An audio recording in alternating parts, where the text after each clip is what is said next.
नमस्कार साथियों, स्वागत है आपका। आज हम अध्ययन करेंगे हिंदी साहित्य का विभाजन। साथियों, हिंदी साहित्य 4 भागों में विभाजित है। पहला है आदिकाल, जिसे वीरगाथा काल भी कहते हैं। दूसरा है पूर्व मध्यकाल, जिसे हम भक्ति काल कहते हैं। तीसरा उत्तर मध्यकाल, जिसे हम रीतिकाल कहते हैं।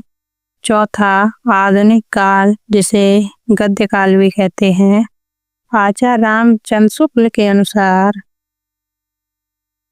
इन कालों की समय अवधि कुछ इस प्रकार है।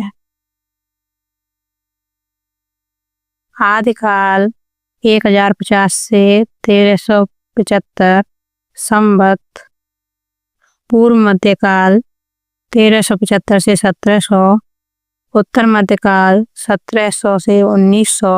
आधुनिक काल 1900 से अब तक। ये संवत हैं। अगर ईस्वी पता करनी हो तो संवत में से 57 को घटाने पर हमें ईस्वी प्राप्त हो जाती है। चलिए आगे देखते हैं। आदिकाल को वीरगाथा काल, सिद्ध सामंत काल, चारण काल, प्रारंभिक काल, आरंभिक काल, बीजप्पन काल आदि नाम से जाना जाता है। आचार्य रामचंद्र शुक्ल ने वीरगाथा काल की समय सीमा 1000 ईस्वी से 1350 ईस्वी तक मानी है।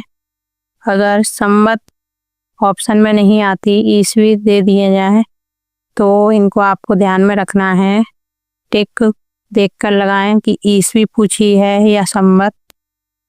महाराज भोज के समय से लेकर हमीर देव के समय तक माना जाता है आदिकाल। आदिकाल की कुछ विशेषताएं: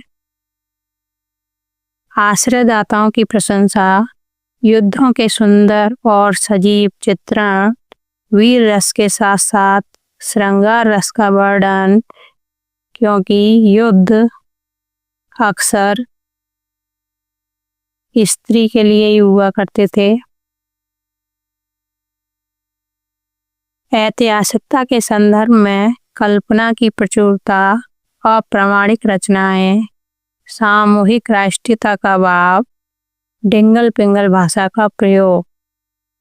आदिकाल का नामकरण करने वाले लेखक: हजारी प्रसाद द्विवेदी ने आदिकाल कहा है। आचार्य रामचंद्र शुक्ल ने वीरगाथा काल कहा है। विश्वनाथ प्रसाद मिश्र ने वीर काल कहा है। राहुल सांकृत्यायन ने सिद्ध सामंत काल कहा है।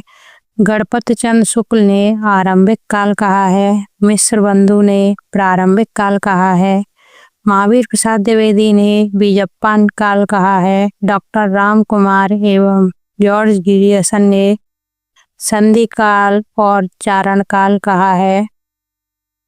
आदिकाल की प्रमुख कवि और उनकी रचनाएं: दलपति विजय, खुमान रासो, चंदवरदाई, पृथ्वीराज रासो हिंदी का प्रथम महाकाव्य ब्रज भाषा में रचित है।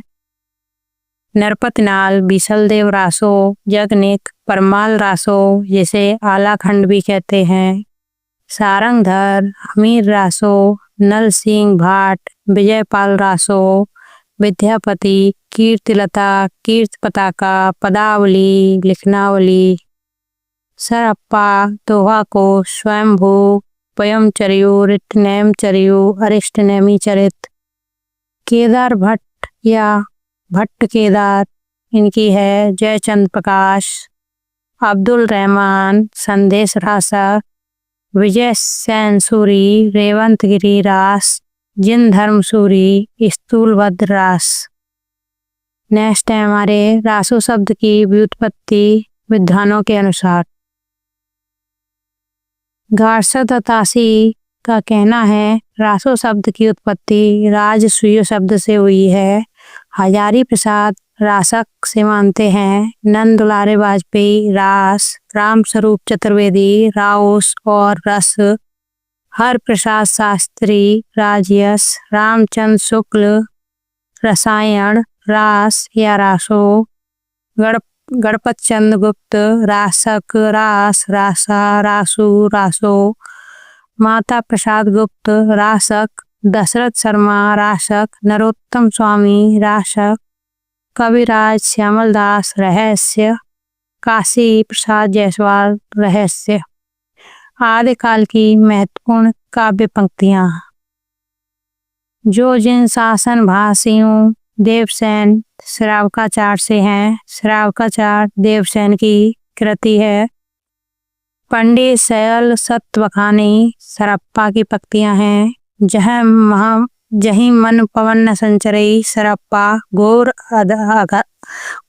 अधारे चंद्रमणि सरप्पा, का तरवर पंच विडाल लुइप्पा, भाव न होई अभाव न जाग लुइप्पा, सहजे दर कर वावड़ी साध विरूपा, एकण किज्जई मंत्रण तंत कड़प्पा, भला हुआ जो मारिया हेमचंद्र, पिय संगति की नींद दड़ी हेमचंद्र, गंगा जमुना माजे बही रेनाई डोंभी पा, नगर बाहरे डोंभी तोहरी कड़प्पा, जिम लोण बिल्लजई पानी कड़प्पा, देसिल बैना सब जन बिठा विद्यापति, हिंदू बोले दूरहे निकार विद्यापति, मनहू कला ससभान कला 1600 बंधते पृथ्वीराज रासो, बजी गोर निशान रान चौहान पृथ्वीराज रासो से, 12 वर्ष ले कुकर जिए जगने, एक थाल मोती से भरा अमीर खुसरो की पहेलियां, गोरी सोवे सेज पर अमीर खुसरो, मेरा जोगना नवेलरा अमीर खुसरो, जे हाल मिस्किन मकुन अमीर खुसरो, सरस वसंत समय विद्यापति पदावली, काल कहल पिय सांझ हिरे विद्यापति पदावली से। प्रमुख ग्रंथ और रचनाकार स्वयंभू, इन्हें अपभ्रंश का वाल्मीकि कहा जाता है। इन्होंने पयमचर्यु जैन रामायण की रचना की। पयमचर्युओं को जैनियों का रामायण कहते हैं। हेमचंद, इन्होंने योग शास्त्र और व्याकरण, सिद्ध हेम शब्दानुशासन पर ग्रंथ लिखे। सिद्ध साहित्य। सिद्ध साहित्य हिंदी साहित्य के आदिकाल में सिद्धों द्वारा रचित साहित्य है, जो 8वीं से 13वीं शताब्दी तक बौद्ध धर्म की वज्रयान शाखा के अनुयायियों द्वारा रचित है, जो मुख्य रूप से बिहार से लेकर असम तक सक्रिय थे। राहुल सांकृत्यायन ने 84 सिद्धों का उल्लेख किया है। राहुल सांकृत्यायन ने 84 सिद्धों का उल्लेख किया है, जिनका उद्देश्य तंत्र साधना, योग और जनभाषा अपभ्रंश मिश्रित पुरानी हिंदी में उपदेश देना था। इसका केंद्र महासुखवाद, अलौकिक आनंद और ब्रह्मचारों का विरोध करना था। सिद्ध साहित्य की विशेषताएं। प्रथम कवि सरप्पा, इनका समय है 769 ईस्वी। हिंदी का प्रथम कवि और सिद्ध साहित्य का प्रवर्तक माने जाते हैं। प्रमुख सिद्ध और रचनाएं। सरप्पा, दोहा कोश, सबरप्पा, चर्यापद, कड़प्पा, 74 ग्रंथ और लुइप्पा सबसे ऊंचे सिद्ध माने जाते हैं। भाषा, संध्या या संध्या भाषा। सिद्धों ने अपनी साधना में सांकेतिक भाषा का प्रयोग किया, जिसे हरप्रसाद शास्त्री ने संध्या भाषा कहा है। यह भाषा कुछ स्पष्ट और अप्रत्युष्ट स्पष्ट अर्थ वाली होती है। आंतरिक साधना, देहवाद, तंत्र साधना और योग पर बल दिया गया। विरोध, जातिवाद, वर्ण भेद और बाहरी आडंबरों का पुरजोर विरोध किया गया। चर्या गीत, साधना के समय गाए जाने वाले गीतों को चर्यापद या चर्या गीत कहा जाता है। अपभ्रंश साहित्य का मुख्य परिचय। समय और क्षेत्र। मुख्य रूप से 6वीं से 12वीं सदी के बीच मालवा, गुजरात और राजस्थान में विकसित हुआ। साहित्यिक स्वरूप। यह साहित्य मुख्यतः जैन धर्म तीर्थकरों के चरित्र बौद्ध धर्म सिद्ध साहित्य और लौकिक सांगारिक संदेश राशक विषयों पर आधारित है। प्रमुख भाषा शैली इसे दोहा बंद के कारण जाना जाता है, जिसमें दोहा छंदों की प्रधानता है। प्रमुख कवि और रचनाएं स्वयंभू, पयमचर्यु, रामायण, ऋट्नेमिचर्यु, हरिवंश पुराण, पुष्पदंत, महापुराण, डायन कुमारचर्यु, जसहरचर्यु, अदहमा अब्दुल रहमान संदेश राशक एक महत्वपूर्ण लौकिक काव्य है, जिसे पहला सर्वप्रथम धर्मेत्र कृति भी माना जाता है। धर्मेत्र का अर्थ होता है जो धर्म से हटकर हो, धर्म पर आधारित न हो।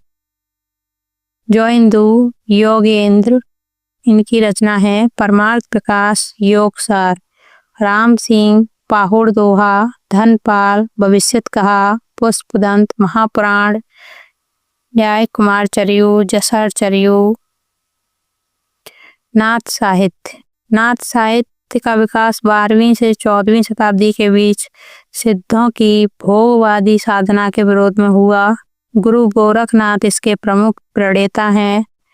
यह साहित्य हठ योग, आत्म संयम, नारी भोग का विरोध और गुरु महिमा पर केंद्रित है।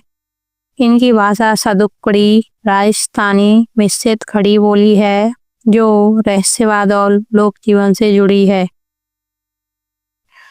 नाथ पंथ की उत्पत्ति सिद्ध मत के वाम मार्गी पंचमाकार और भोग प्रधान साधना के विरोध में हुई थी। नाथों का उद्देश्य योग मार्ग के द्वारा ईश्वर की प्राप्ति, शिवोपासना और नैतिक आचरण की स्थापना करना था। प्रमुख नाथ, यद्यपि 84 सिद्धों का जिक्र है, लेकिन नाथों की संख्या 9 मानी गई है, जिसमें भगवान शिव आदिनाथ को आदि गुरु पंथ के प्रवर्तक माना जाता है। सबसे महत्वपूर्ण इस संप्रदाय के प्रवर्तक गोरखनाथ हैं, जिनकी रचनाएं गोरखवाणी नाम से प्रसिद्ध हैं।